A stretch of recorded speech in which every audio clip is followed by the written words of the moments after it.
드디어 우리는 복음서의 가장 중요한 핵심, 사복음서가 많은 가르침들을 우리에게 소개합니다. 그 중에서 십자가, 특별히 그 십자가 사건에 있어서도 가장 중요한 예수님의 이 놀라운 고백, 엘리 엘리 라마 사박다니라고 하는 이 영광스러운 고백에 드디어 우리는 다다랐습니다. 바로 복음서의 핵심 중에 핵심이요, 하이라이트 중에 하이라이트는, 십자가 중에 또 그 하이라이트가 되는 예수 그리스도께서 마지막 숨을 거두시기에 그 직전에 우리에게 외치셨던 엘리 엘리 라마 사박다니라고 하는 이 신비로운 그리스도의 이 고백 앞에 우리는 성큼 다가섰습니다. 오늘 이 엘리 엘리 라마 사박다니가 도대체 무슨 뜻인가?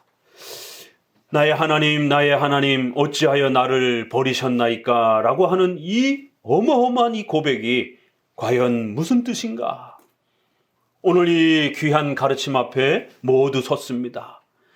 과연 이 그리스도의 마지막 죽음의 이 외침이 무슨 뜻인지를 오늘 이 설교를 통해서 마음껏 또 깨달으시고 또 배우시고, 이 고백 속에 담겨져 있는 복음의 위대한 또 그 은혜와 또 하나님의 사랑을, 또 하나님의 구원의 이 은총을 더욱 마음껏 마음에 또 담으시기를 주의 말씀으로 부탁을 드립니다. 오늘날 이 복음을 설교하지만 복음 속에 예수님이 없는, 복음 속에 십자가가 없는, 복음 속에 이신칭의가 가르쳐지지 않는 이러한 시대에 우리는 살아가고 있습니다.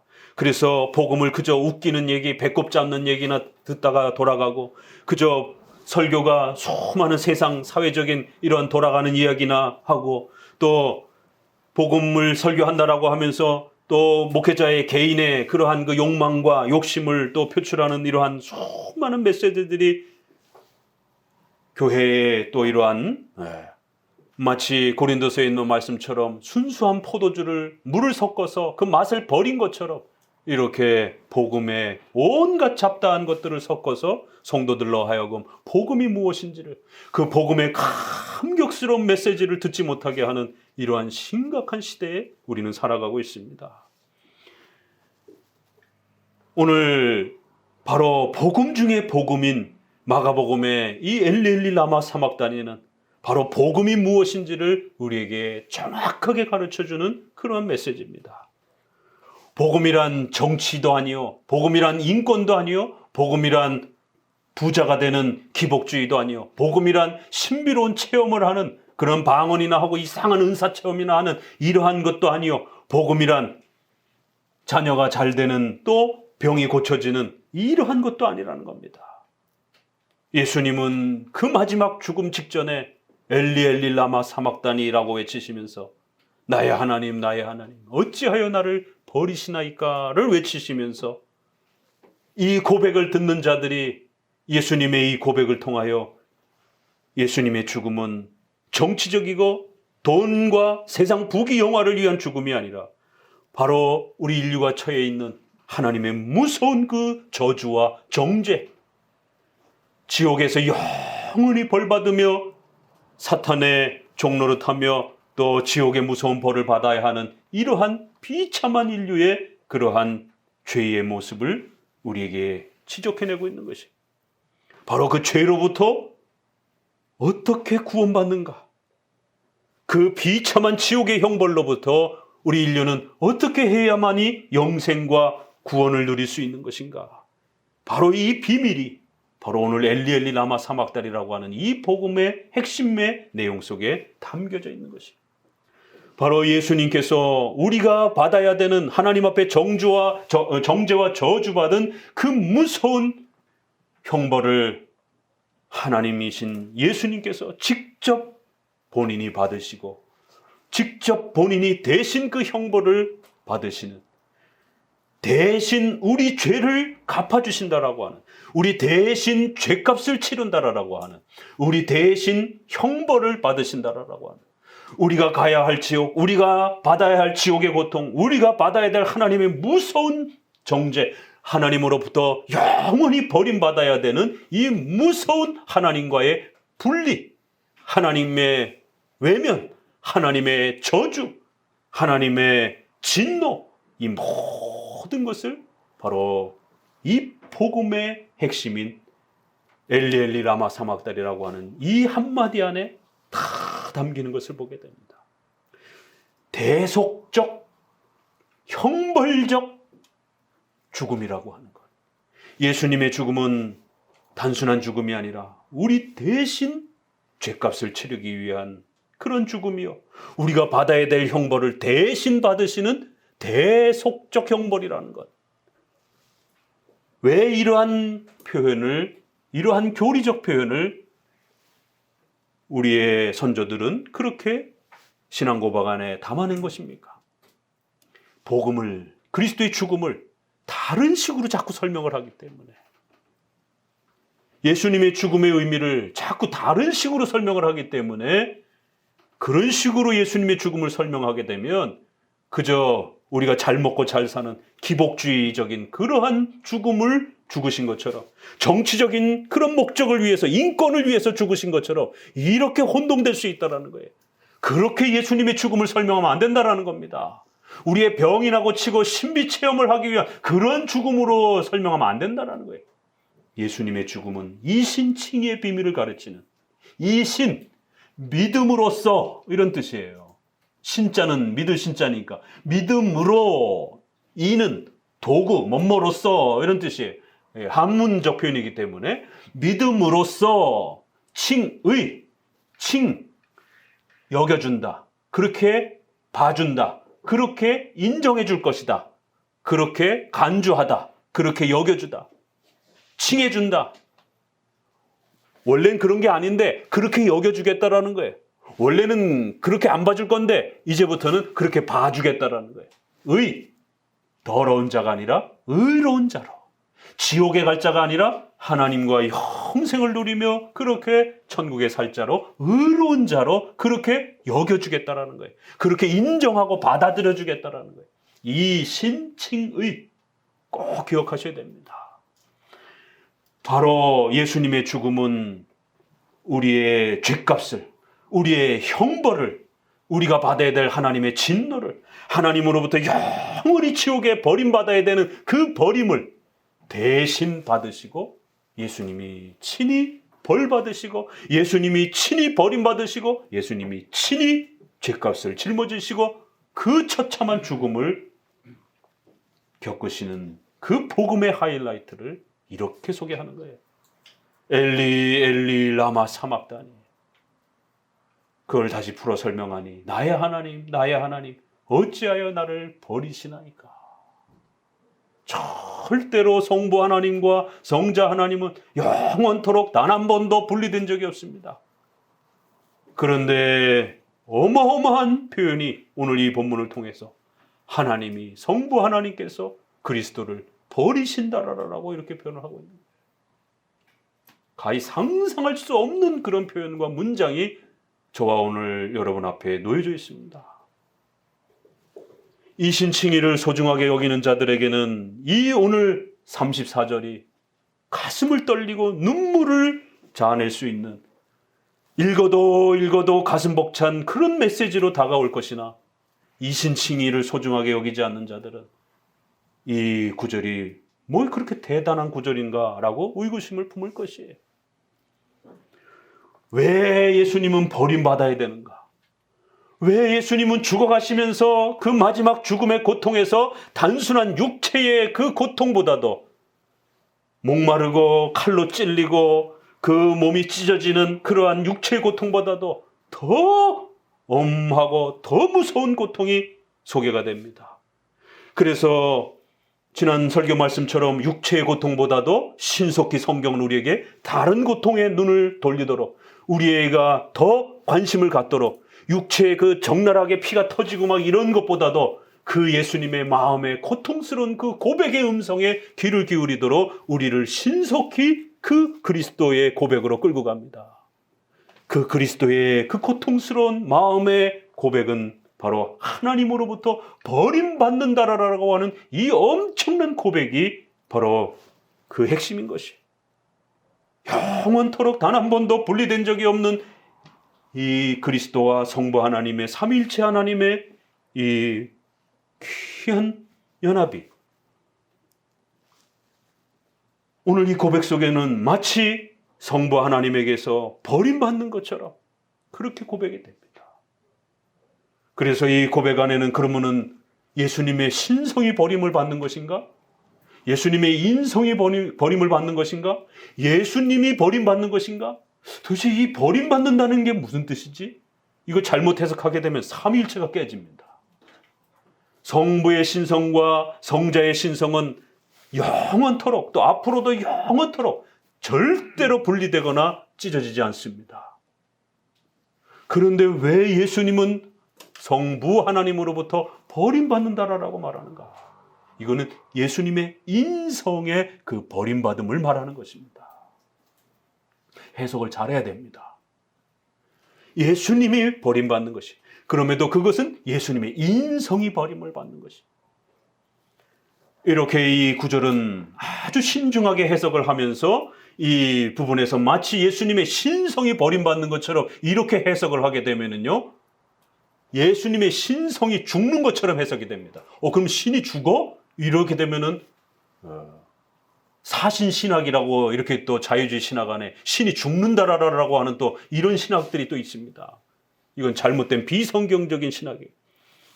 그래서 이 구절을 잘 해석해야 됩니다.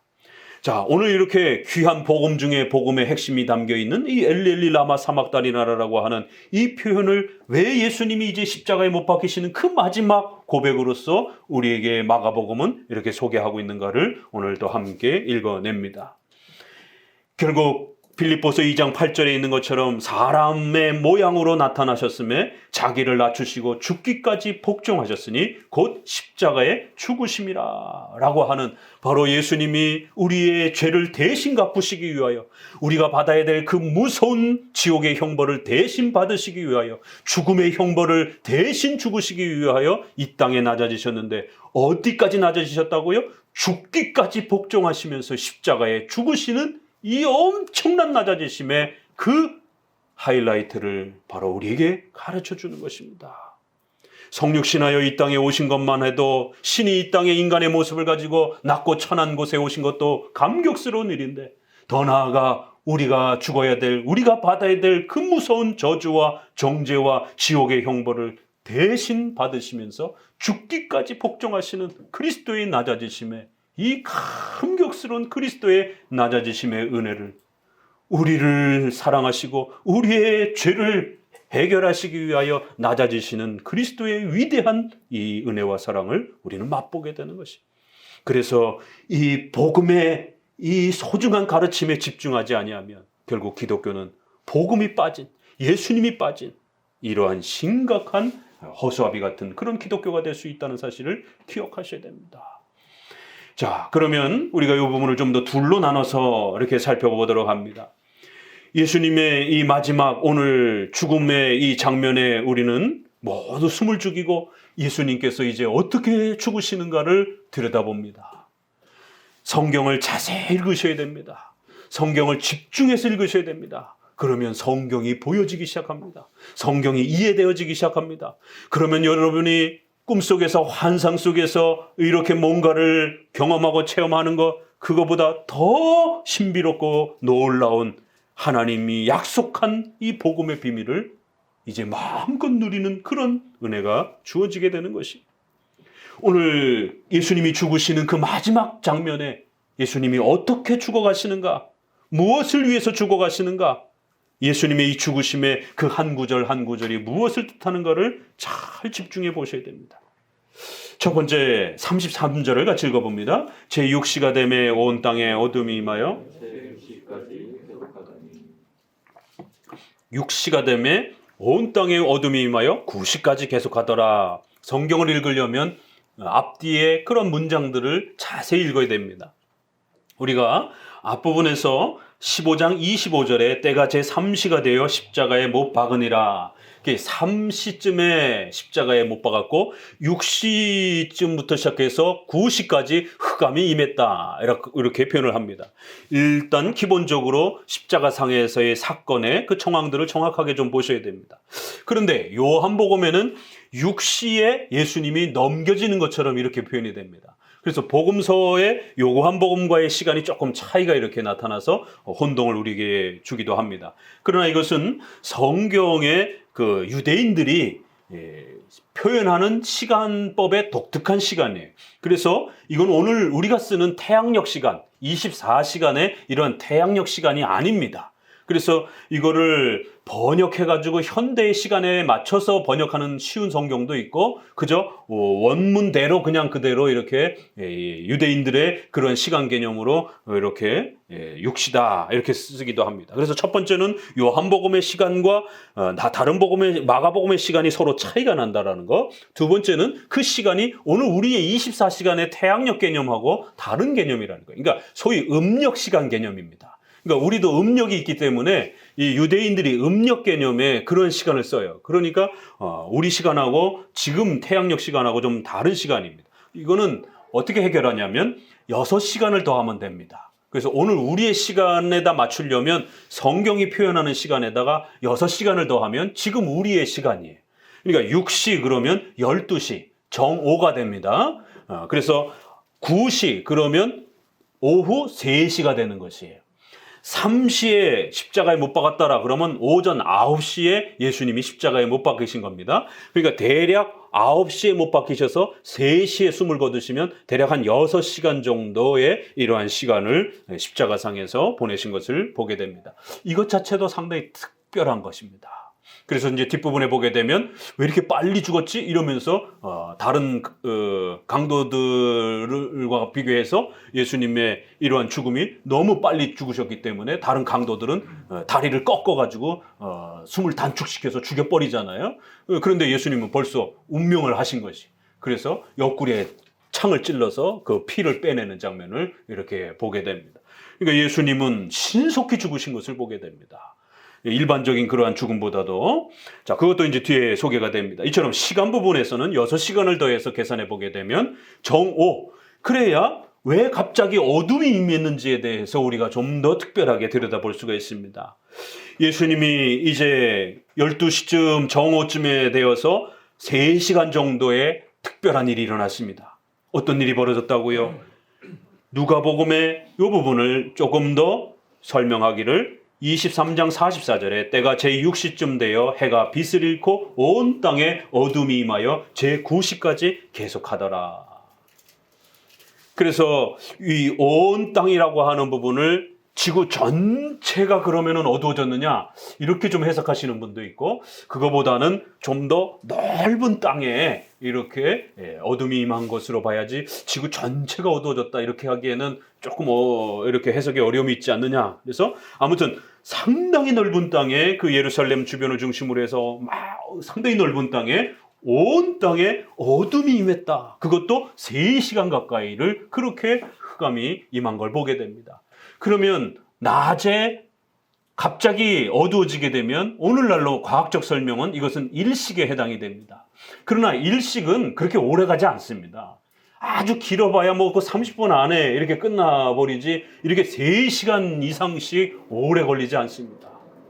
결국 예수님의 십자가의 이 사건에서 그리스도의 죽음이 어떤 것인지를 자연 전체의 변화를 통하여 하나님은 우리에게 이렇게 나타내 주십니다. 그리스도의 죽음은 참혹한 것이에요. 사랑하는 하나님의 아들의 죽으심이신 것이에요. 하나님이신 예수님께서 이 땅에 오셔서 고난받으시고 이제 그 마지막에 조롱받으시면서 숨을 거두시는 그 마지막 숨을 거두시는 그 마지막 장면에 하나님께서는, 성부 하나님께서는 그리스도의 죽음이 얼마나 안타깝고 참으로 심각한 것인지를 온 땅에 어둠을 내리셔서 그리스도의 죽음에 대한 이 비참함과 그리스도의 비참한 죽음의 이 안타까움을, 어둠을 내리셔서 그렇게 드러내시는 것을 보게 됩니다. 출애굽기에 흑암이 3일 동안 애굽 땅에 있었더라라고 하면서 10가지 재앙 중에 그 하나의 재앙이 인류를 벌하시는, 인류의 죄의 그 비참함을 벌하는 장면으로 흑암을 사용합니다. 요한계시록에도 보니 어둠이 임하여 그렇게 사람들에게 그 공포와 두려움을 주는 장면들을 보게 됩니다. 예수님의 죽으심은 어떠한 것인가? 온 땅에 어둠이 가득 임하여 그 비참함과 고통스러움과 무서움과 공포가 무엇인지, 예수님이 죽었다라고 하는 게 무엇을 뜻하는 것인지, 자연 만물을 통해서도 이렇게 하나님은 너희가 그리스도를 죽였다라는 거예요. 우리를 구원하기 위하여 보내주신 예수님을 인류가 그리스도를 조롱하며 죽인 것이에요. 예수님을 인류가 죽인 사건은 단순한 사건이 아니라는 겁니다. 아담이 선악과를 따먹고 하나님과 같이 되고자 그렇게 교만하고 거만하여 하나님을 등진 것보다 더 참혹하고 비참한 하나님을, 예수님을 죽이는 이러한 죄악들을 범하는 인류의 이 죄에 대하여 애굽에서, 요한계시록에서 하나님이 분노하고 진노하는 그 하나님의 마음을 어둠을 통하여 이렇게 드러내시는 것을 보게 됩니다. 어둠이 임하면 즐겁지 않습니다. 어둠이 임하면 사람들에겐 공포와 두려움이 찾아옵니다. 그런데 멀쩡한 낮인데도 갑자기 3시간 이상을 그렇게 어둠이, 하나도 보이지 않는 그 어둠이, 그렇게 해가 빛을 잃고 온 땅의 어둠이 그렇게 9시까지 진행되더라. 하나님의 진노와 하나님의 그 폭발하는 인류의 죄악에 대한 그 분노하는 하나님의 마음들이 이렇게 어둠을 통하여 나타나는 것을 보게 됩니다. 그리스도를 조롱하고 학대하고 그리스도를 죽인 이 인류에 대한 하나님의 무서운 진노의 심판의 그러한 하나님의 마음이 자연 만물을 통해서 그렇게 비춰지는 것입니다. 그리스도의 죽음은 우리에게 이러한 것입니다. 그리스도의 죽음이란 하나님 앞에 이 자연 만물조차도 도무지 그대로 있을 수 없는, 온 자연 만물이 모든 작동을 중단하고 그 그리스도의 죽음 앞에 두려워 떠는 그런 시간이었다라는 것입니다. 그런데 인류는 버젓이 두려움도 없이 그리스도의 그 죽음을 조롱하며 곁에 섰는 자가 엘리야를 부르는 것 같다라고 하면서 그렇게 또 어디 엘리야가 나타나서 도와주나 한번 지켜보자라고 하면서 그 마지막 순간에도 조롱을 던지는 것을 보게 됩니다. 이것도 또 왜 엘리야라라고 하냐면 엘리 엘리 라마 사막다니 이렇게 해서 아람어로 이렇게 표현을 합니다. 예수님은 아주 목적을 가지시고 의도적으로 엘리 엘리 라마 사막다니 이렇게 고백을 합니다. 그래서 마가복음은 그걸 해석까지 풀어준 거예요. 그럼 왜 예수님은 이렇게 엘리 엘리 라마 사막다니라고 하는 이 독특한 용어로 그렇게 소리를 지르셨는가?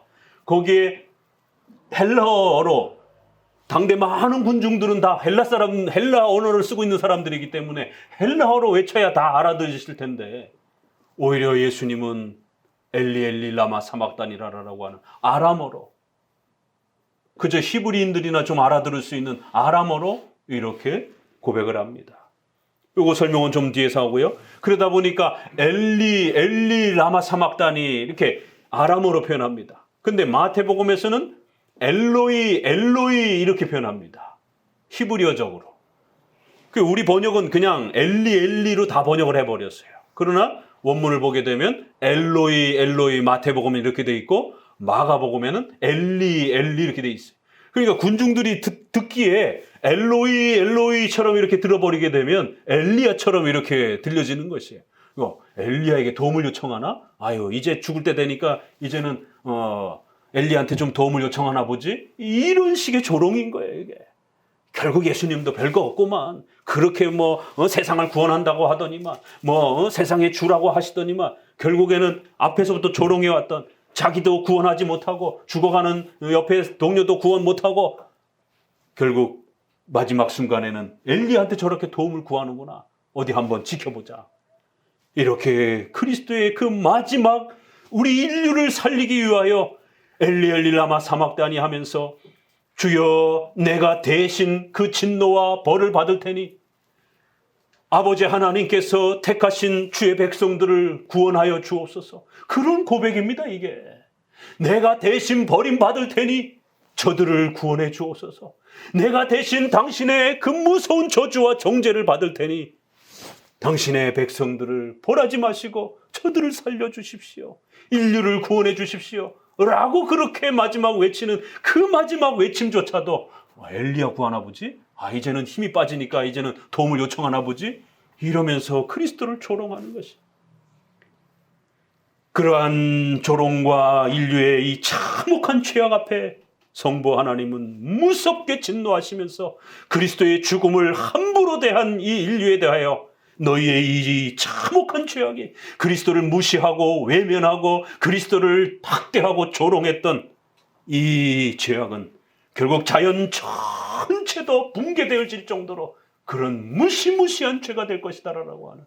그래서 우리가 계시록에 해가 빛을 잃고 달이 핏빛으로 변하고 이런 표현들이 나오는 겁니다. 사도행전에도 그렇고 바로 예수님이 죽으실 때 온 자연 만물이 슬퍼하고 눈물을 흘리며 자연의 질서가 붕괴되어지고 깨지고 파괴되어질 정도로 그리스도의 죽음은 그렇게 아프고 괴롭고 그렇게 참혹한 것이었다라는 것이. 그것을 인류만 깨닫지 못하는 겁니다. 이 어리석고 무지한 죄악된 인간들만 깨닫지 못하는 거예요. 그리고는 또 한편으로는 놀라운 일들이 벌어지는데 마태복음 뒷부분에서 마태복음은 이걸 더 소개를 합니다. 이에 성소의 27장 51절부터 성소 휘장이 위로부터 아래 찢어져 둘이 되고 땅이 진동하며 바위가 터지고 무덤들이 열리며 자던 성도의 몸이 많이 일어나되 예수의 부활 후에 저희가 무덤에서 나와서 거룩한 성에 들어가 많은 사람에게 보입니다. 예수님의 이 죽음이 어떤 일이 벌어졌는지를 우리에게 자연 만물을 통해서 먼저 하나님은 이렇게 증명해 내십니다. 너희가 우습게 여기고 그렇게 아무렇지도 않게 여기고 조롱하고 비웃고 그렇게 결국 마지막에 가서 죽였던, 그렇게 무능력하게 보여지면서 죽어갔던 그 예수 그리스도는 단순한 그러한 분이 아니라 우리의 메시아요, 우리의 중보자요, 우리의 하나님이시다라고 하는 사실을. 그래서 온 자연 만물도 슬퍼하며 어둠에 내려져 그 그리스도의 죽음을 안타까워하고, 더 나아가서 그 그리스도의 죽음 앞에 무덤이 폭발하는 거예요. 갑자기 무덤이 깨지는 것이에요. 그리고는 죽은 자들이 벌떡벌떡 일어나는 것이에요. 오늘 우리의 이 장면은 그래서 복음의 하이라이트 중에 하이라이트라는 겁니다. 너희가 그렇게 우습게 여겼던, 그리고 너희가 함부로 그렇게 대했던 그 그리스도께서 숨을 거두시자 어떤 일이 벌어졌다고요? 무덤이 폭파되어지고 무덤이 쩍쩍쩍쩍 갈라지고 성소의 휘장이 쭉 찢어지는 것이. 첫 번째로는 유대인들을 책망하는 거예요. 너희들이 그렇게 대단하게 여겼던 그 성전 건물을 하나님이 파괴시켜버리는 것이에요. 성전을 헐고 사흘에 짓는 자여 라고 하면서 예수님을 조롱했던, 성전의 진정한 제대로 된 의미를 깨닫지 못했던 그 어리석음들을 예수님의 그 죽음을 통하여 성전의 휘장을 찢어내면서 성전이 이젠 더 이상 필요 없다라고 그렇게 유대인들을 책망하는 성전의 파괴가 일어나고, 또 무덤이 파괴가 되어지고 무덤이 찢어지고 죽은 사람들이 벌떡벌떡 일어나는, 이 참 우리가 상상할 수 없는 이런 일들이 오늘 이 본문 장면에 앞뒤로 벌어지게 됩니다. 해가 빛을 잃고 어둠이 임하고 무덤이 깨지고 죽어있던 그 시체들, 썩어나던 그 시체들이 엘리야의 말씀처럼 그 죽어있던 뼈와 시체들이 뼈가 붙고 살줄이 붙고 그리고는 사람이 되어 일어서더라라고 하는 그 에스겔의 말씀처럼 예수님의 그 죽음은 단순한 죽음이 아니라 바로 그 죽음만이 우리 인류를 살릴 수 있는, 우리 인류가 영원히 살릴 수 있는 생명의 구원의 이 역사를 일으키는 값진 죽음이라는 것을 바로 증명해 내시는 것을 보게 됩니다. 그래서 예수님의 그 마지막 숨이 끊어져가는 그 죽음의 장면에 이처럼 앞에는 어둠이 자연 만물의 탄식함이 소개가 되고, 뒷부분에는 이렇게 죽어 썩어나가는 시체들이 갑자기 무덤에서 이렇게 일어나는 엄청난 이 일들을 우리에게 드러내주면서 예수님의 죽음은 바로 한편으로는 예수님을 믿지 않는 자들에게 임할 그 무시무시한 공포를 보여주면서 또 한편으로는 예수님을 믿는 자들에게 그 그리스도의 죽음 덕분에 이제는 우리가 죽은 자들이 살 수 있다라고 하는, 죽는 자들이 어떻게 살 수 있습니다. 죽은 자들이 어떻게 살 수 있습니까?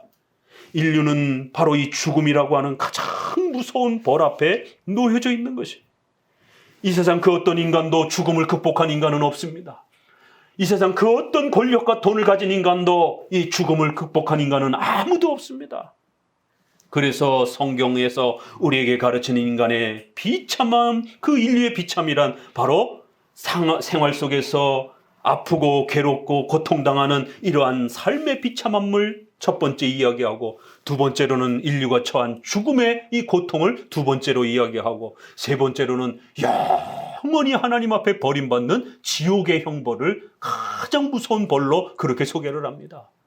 바로 하나님 앞에서 예수 그리스도의 이 버림받음과 죽음이란 우리가 대신 죽어야 되는 죽음, 또 그리고 영원히 지옥에서 버림받아야 되고 형벌받아야 되는 이 지옥의 형벌을 그리스도께서 대신 받으셨다라고 하는 이신칭의의 이 감격스러운 메시지를 우리는 듣게 되는 것이에요. 자, 두 번째로 이제 본격적으로 넘어가 봅니다. 나의 하나님 어찌하여 나를 버리셨나이까? 여러분에게 질문을 던집니다. 왜 예수님은 버림을 당하셨습니까? 그러면 이 버림받는다는 게 도대체 무슨 뜻입니까? 그러면 예수님의 신성이 버림받은 건가? 인성이 버림받은 것인가?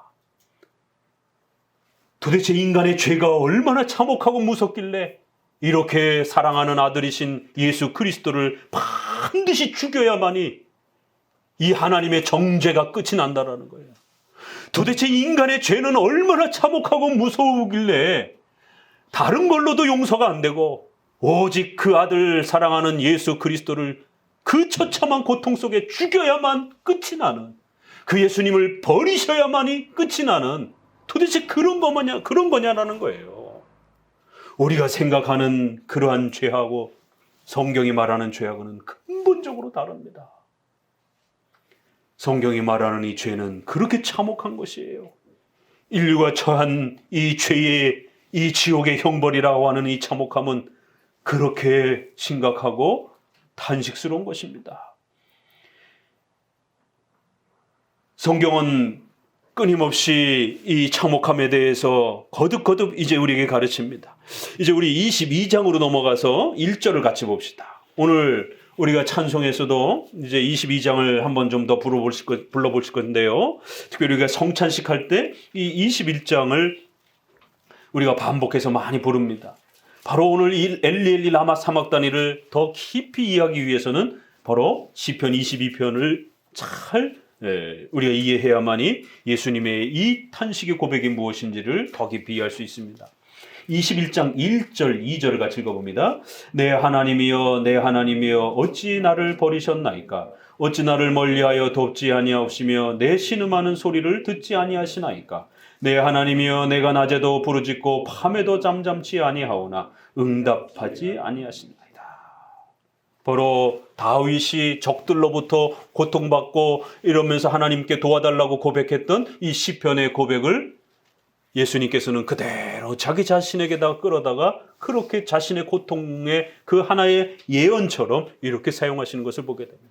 다윗은 선지자였기 때문에 장차 그리스도의 고난과 죽으심 전체를 이렇게 자기 자신과 연결해서 이렇게 표현하기도 합니다. 예레미야도 그렇고 선지서들에 보게 되면 1인칭으로 그렇게 선지자가 고통받는 것을 장차 그리스도께서 고난받으실 것을 그대로 이렇게 예언적으로 이렇게 또 표현해서 우리에게 소개하기도 합니다.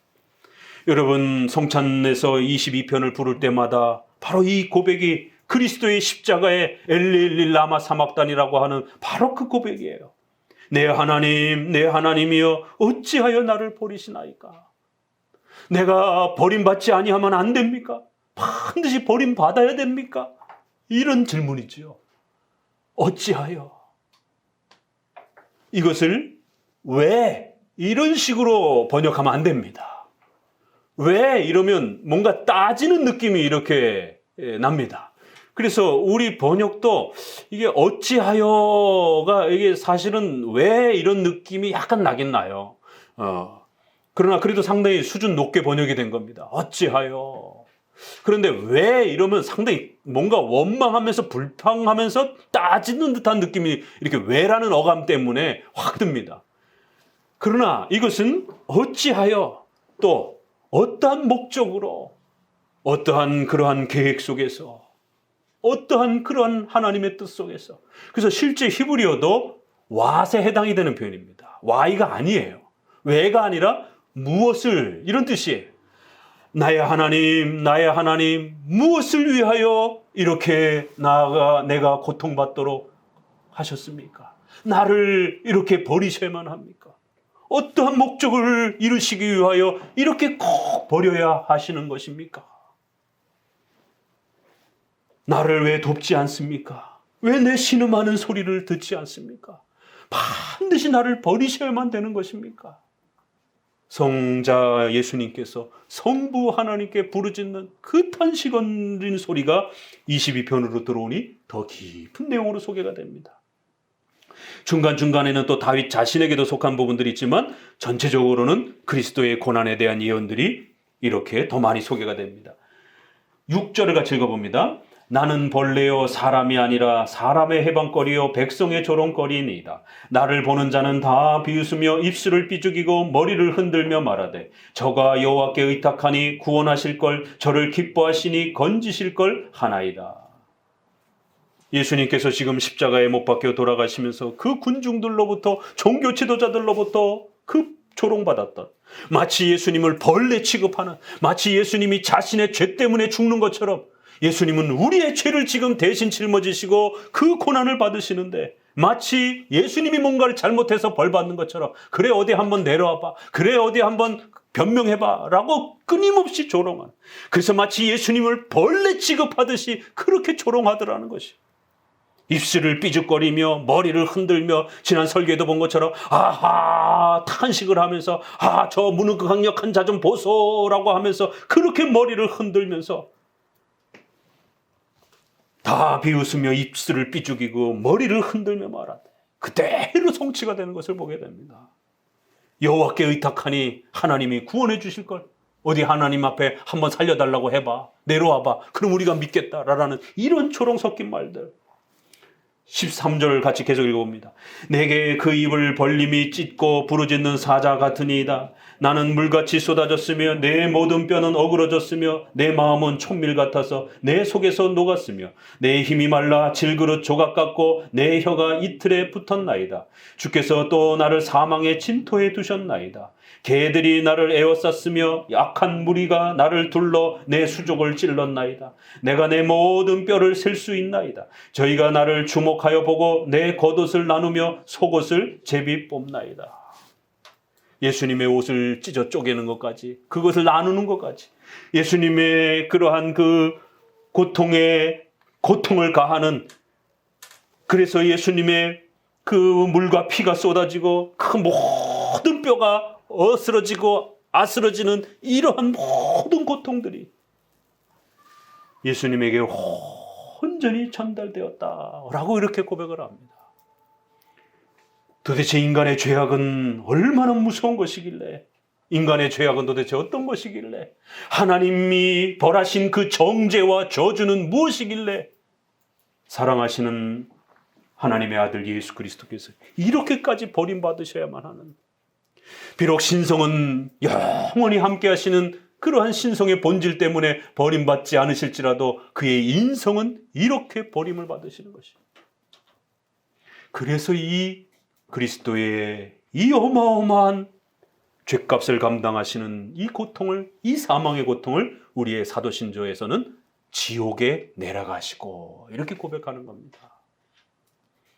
그래서 우리의 선조들은 이 그리스도의 이 죄값을 대신 감당하시는 우리 대신 고난받으시는 이 감격스러운 우리의 이 죄가 얼마나 무서운 것인지를 이렇게 담아낸 거예요.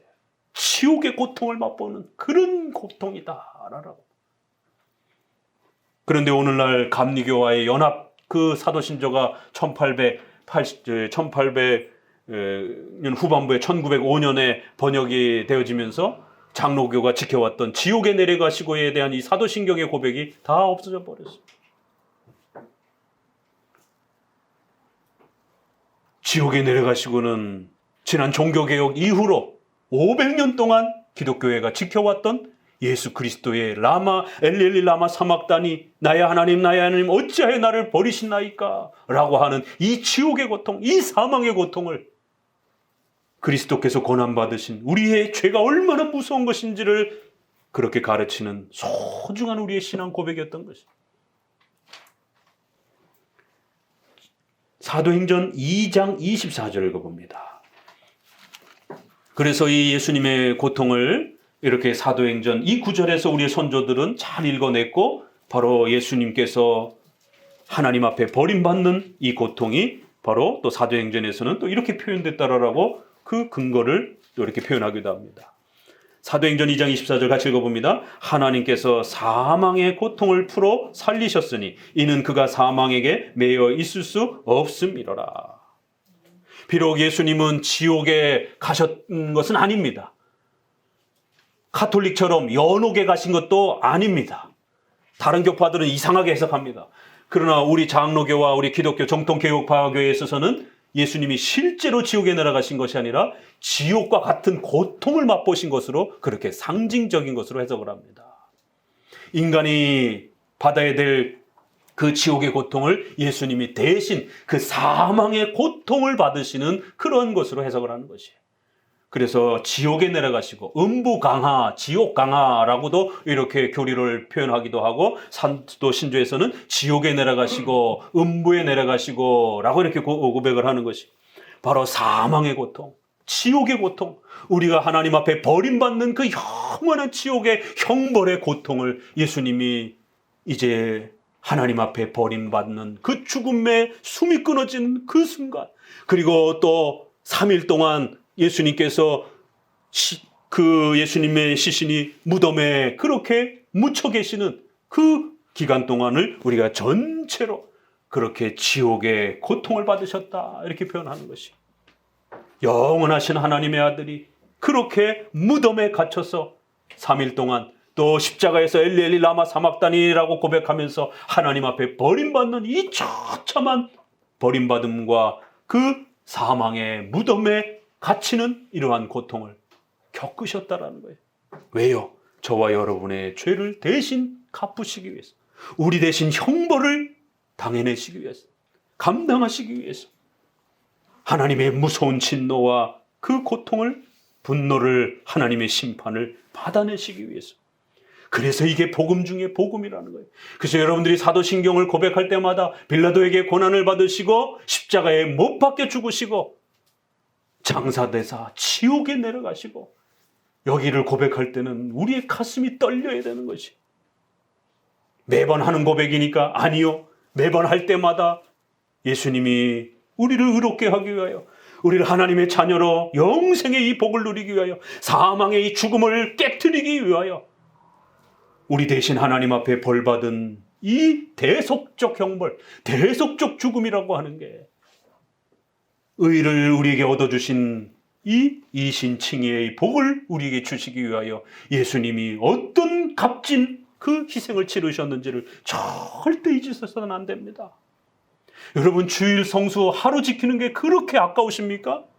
예수님은 그의 모든 생애를, 그리고 십자가의 상에서 그의 모든 고통을 우리에게 다 주신 것이에요. 그런데 우리는 그저 그 시간 하나도 구별하는 것조차도, 일주일 내내를 그렇게 살라고 해도 당연히 그렇게 살아야 함에도 불구하고 하나님은 또 배려해 주시고 은혜를 베풀어 주셔서 그저 하루 정도만 하나님을 위해서 더 집중해서 쓰라 하는데도 우리는 그것조차도 아까워서, 먹고 사는데 바빠서 의식주와 관련해서 일이 생기게 되면 예배보다는 개인의 그런 일들을 선택하는데 주저없이 그렇게 돌아서는 또 우리의 안타까운 모습들을 보게 됩니다. 예수님이 십자가에 엘리엘리 라마 사막다니를 외치면서 그 마지막 고백이 얼마나 특별한 고백인지를 온 인류에게 가르치기 위하여, 또 거기에 있는 군중들에게도 가르치기 위하여 일반적인 헬라어로 말하지도 아니하고 특별하게 그렇게 그들이 쓰지 않던 그런 특별한 언어로서 그렇게 언어조차도 구별하시고, 그래서 마가복음은 그거를 후손들에게 가르치기 위하여 해설을 써서 붙여준 겁니다. 예수님은 그런 해설조차도 없이 엘리 엘리 라마 사막다니, 군중들은 뭐라 그러는 거예요 도대체? 엘리야를 부르나? 뭐 누구한테 도움을 요청하는 거예요? 뭐라 그러는 거예요 도대체?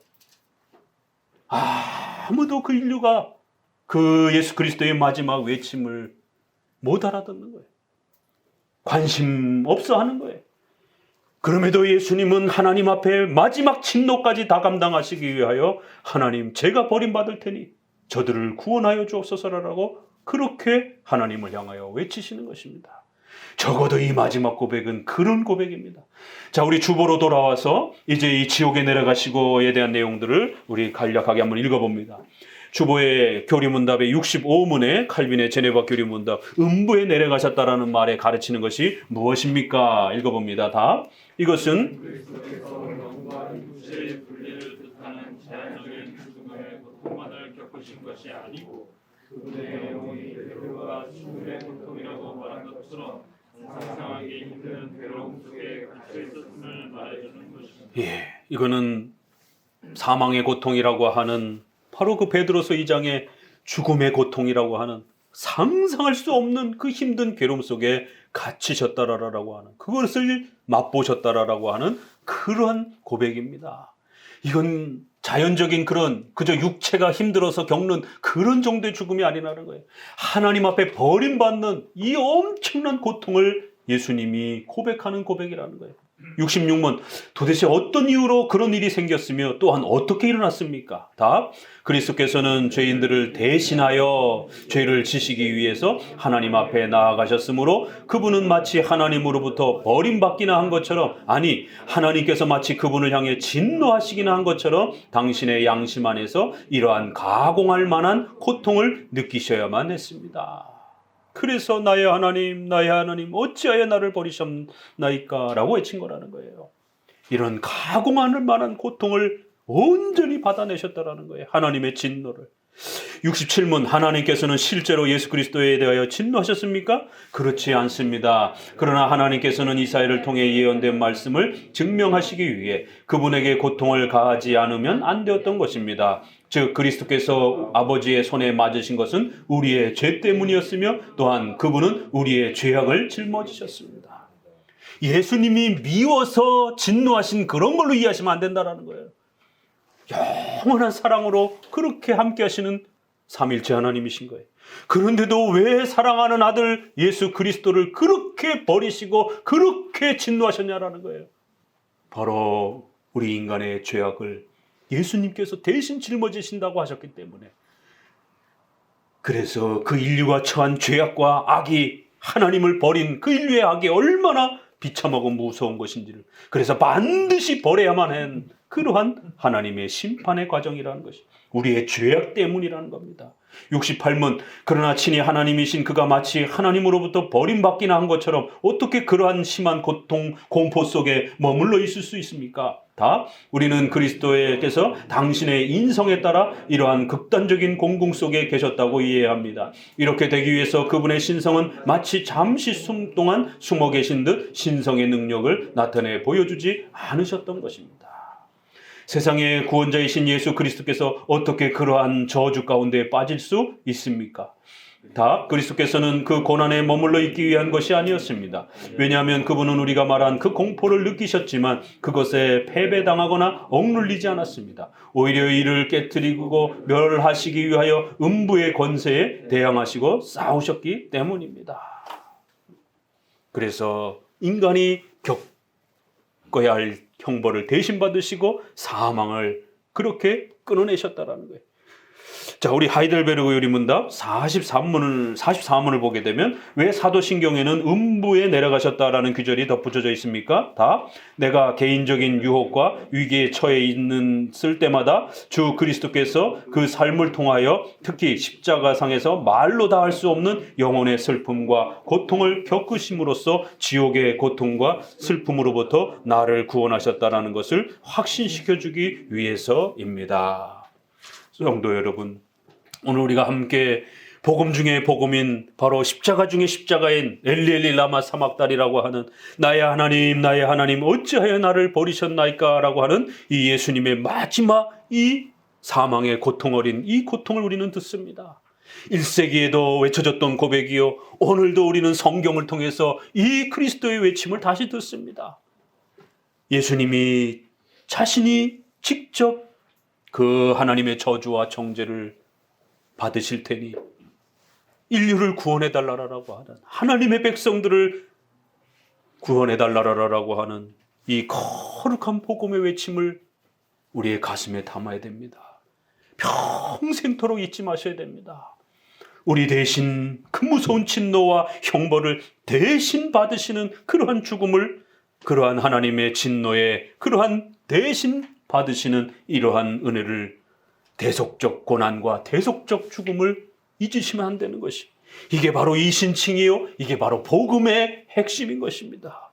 이것을 깨달을 때에 우리의 전생에는 이제 우리의 것이 아니라 하나님의 것이다라고 하는, 우리는 예수 그리스도의 신부요 몸이다라고 하는, 우리의 가진 시간, 우리의 가진 모든 것이 이제는 예수 그리스도의 것이 되었다라고 하는 고백을 할 수가 있는 것이에요. 이 고백을 깨닫지 못하면 여전히 시간이 아까운 겁니다. 여전히 돈이 아까운 것입니다. 여전히 삶이 아까운 것입니다. 이거 주면 하나님이 뭘 주나? 너무 아까운 거 아니야? 하나님께서는 아낌없이 마지막 피 한 방울까지 저와 여러분들을 위하여 피 흘리시며 그 사망의 고통을 짊어지시면서 반드시 이들을 살려달라라, 이들의 정죄와 저주를 예수 그리스도께서 대신 받으시겠다라고, 나를 버리시고 저들을 구원하시다라고 그렇게 외치며, 그리고 이제 마지막 구절을 외치십니다. 자, 우리 마지막 구절을 한 목소리로 읽어봅니다. 마가복음 15장 37절. 마가복음 15장 37절. 이렇게 끝납니다. 예수께서 큰 소리를 지르시고 운명하시다. 개정판에는 숨지시다. 이렇게 표현됩니다. 결국 이 마지막 소리를 외치시고는 큰 소리로 자신의 죽음을 채촉하시면서 일반적 죽음보다도 더 신속하게 자신의 고통을 감내하시면서 신속히 죽음으로 들어가시는 것을 보게 됩니다. 큰 소리를 쏟아내시면서 온 힘의 마지막 남은 모든 그 힘까지 죽음의 이러한 고통을 감당하기 위해 쏟아내시고, 그리고는 숨지셨다. 우리 신자들에게는 이 37절이 예수 그리스도께서 그 마지막 소리를 지르시고, 이것을 누가복음에서는 좀 더 다르게 표현합니다. 큰 소리로 불러 가라사대 아버지여 내 영혼을 아버지 손에 부탁하나이다 하고 이 말씀을 하신 후 운명하시다. 이렇게 표현되어 있습니다. 이제 온전히 그 저주와 정죄를 다 감당해내시고, 아버지여 이제 내 영혼을 당신께 부탁하나이다 라고 외치시면서 숨지신 것이에요.